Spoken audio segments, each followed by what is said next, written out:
So as part of my Patreon campaign, I did promise you guys that no matter what the circumstances, you'd be getting a video from me every Monday, Wednesday, and Friday without fail. And just because I'm 150 miles away from my computer and toy collection right now, that is no excuse to break that promise.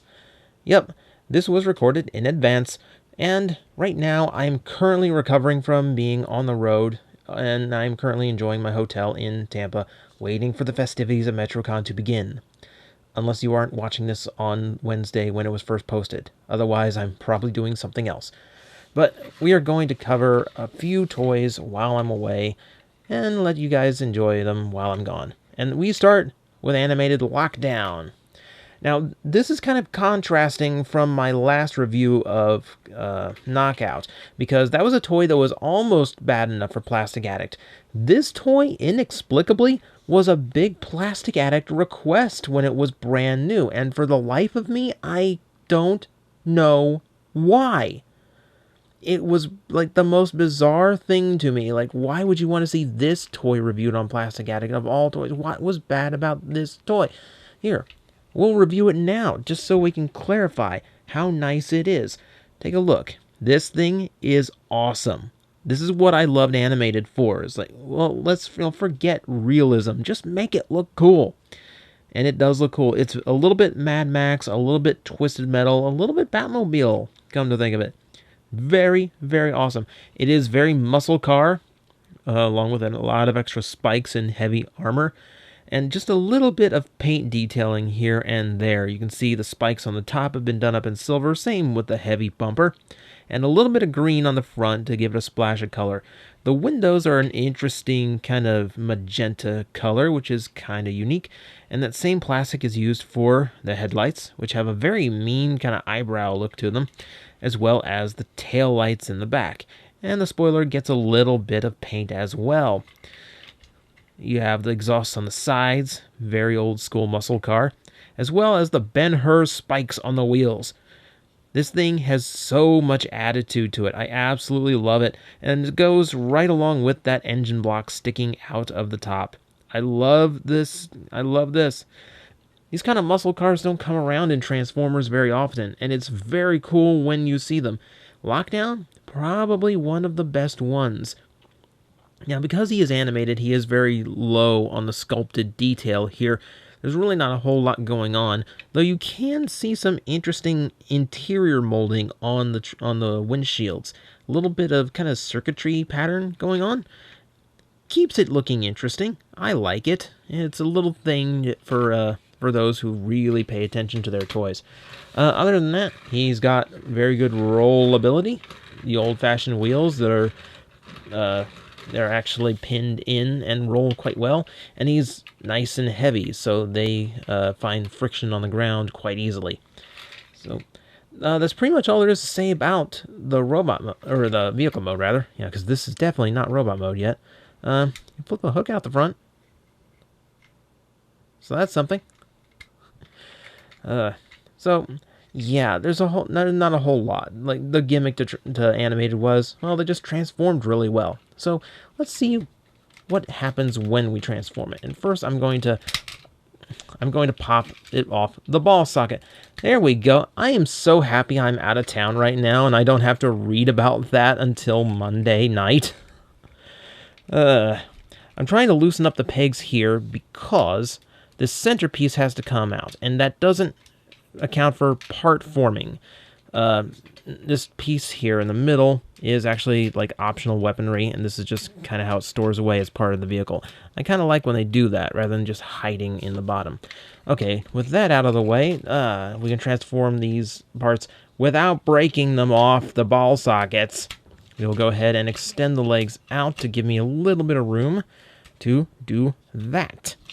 And with that done, we can fold the legs forward and give them a proper actual leg look. Here, I'll just adjust them a little bit. There we go. All nice and secured. We'll go ahead and transform the rest of the feet now. And there you can see why you had a little bit of paint on the back side of the spoiler. Because, of course, yep, there we go. Let's see. Next up, well, arms. The arms fold out thusly, way to the side, and then unpeg them from each other, down to the side. Lower them from the armor on the shoulders. The hands will flip out like so, and as you can see, a little bit of adjusting to do here, because we need to rotate the torso. And we'll flip out the other one, twist that around to the front, and flip up. This is the part that gets annoying, because it's very hard to catch on to him, especially since I just cut my fingernails. So that is how the head flips up, and that is pretty much our transformation. So that's our lockdown, and you'll immediately notice a slight problem here. So hang on, I'm going to back this up to the back of the review stage, and I am going to adjust the height on this thing.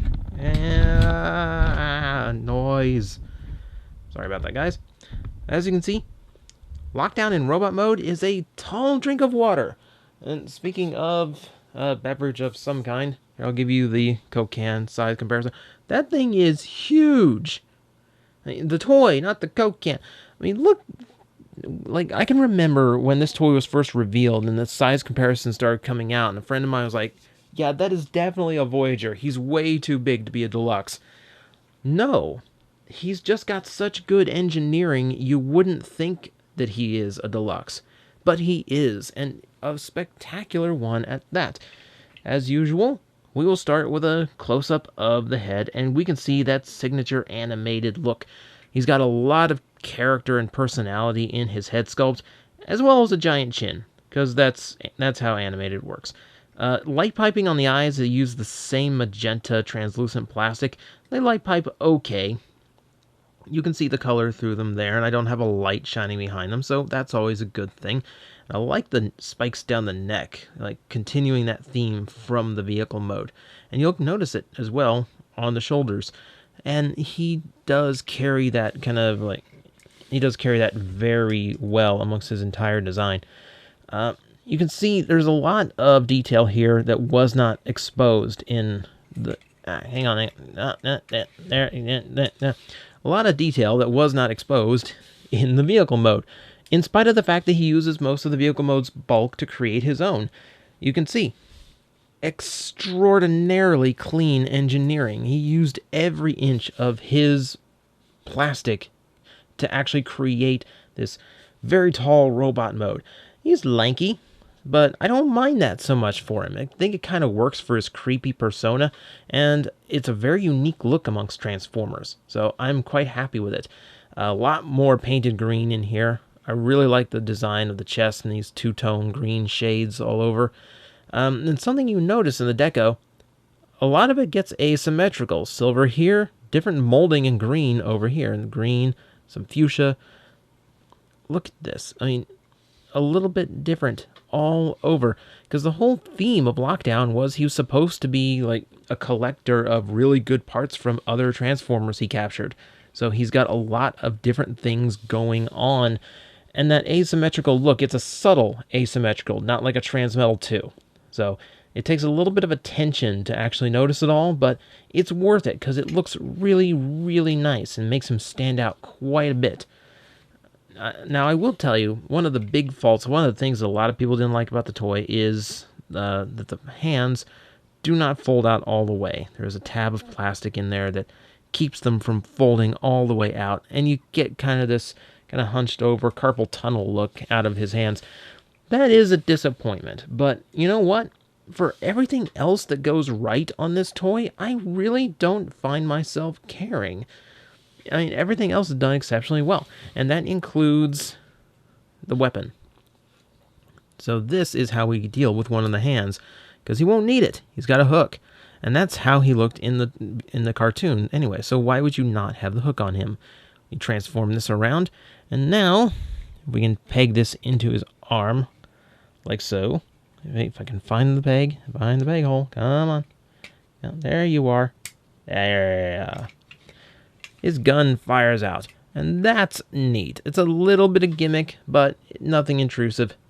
I like it. I like how the engine block transforms into like an actual extra weaponry. And the hook does look quite good. I am a fan of that design. Again, laying into his asymmetrical nature. A lot of yellow this time. Very different. I mean, that's really kind of one of those things that puts the personality of the toy in there, because it definitely doesn't match up to the rest of him, and it looks like he harvested it off of someone else. And yes, speaking of, in the show, he did harvest this weapon, or it's actually a surgical tool. He did take it off of Ratchet, and this one does unplug from this piece of kibble, or actually, well, it's not a piece of kibble, but this does actually plug into the deluxe Ratchet toy. In fact, I think it plugs into both of them, if I remember right.